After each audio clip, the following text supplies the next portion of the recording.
जळगावच्या 40 गावात एकनाथ खडसेंविरोधात भाजप आक्रमक. खडसेंच्या फोटोला जोडे मारत एक कार्यकर्ता फोटोवर थुंकला. रुपाली चाकणकर चेकाळल्यात असं खडसेंनी केलं होतं वक्तव्य. प्रांजल खेवलकर पार्टी प्रकरणी महिला आयोगाचं पोलीस महासंचालकांना पत्र. दबाव टाकून महिलांना बोलावलं का?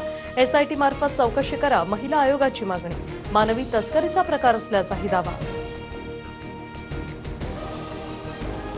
सोमवारी इंडिया आघाडीचा मोर्चा केंद्रीय निवडणूक आयोगाच्या कार्यालयावर धडकणार. राहुल गांधींच्या मतचोरीच्या दाव्यानंतर देशभरात निवडणूक आयोगाविरोधात वातावरण तापायला सुरुवात. शिर्डी मतदारसंघातही मतदार नोंदणी घोटाळा. आयोगाकडे माहिती मागूनही ती दिली नाही. बाळासाहेब थोरात यांचा आरोप. काम मी करूनही रावसाहेब दानवेंची बातमी कशी होते? जालन्याचे खासदार कल्याण काळेंचं मिश्किल विधान. तर उत्तर देताना पायपट्या दानवेंकडून स्वतःच्या कामाचा दाखला. दादरमध्ये कबुतरांना खाद्य टाकणाऱ्या महेंद्र संकलेच्यावर गुन्हा दाखल.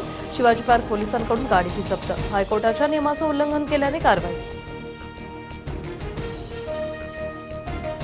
माधुरी हत्तीणीसाठी नांदणी मठ आणि वनतरा सोमवारी सुप्रीम कोर्टात संयुक्त याचिका दाखल करणार. मठाच्या परिसरात हत्तीणीसाठी पुनर्वसन केंद्र उभारण्याचा निर्णय.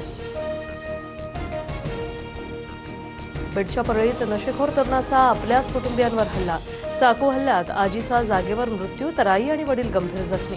आरोपी अरबाज कुरेशी पोलिसांच्या ताब्यात.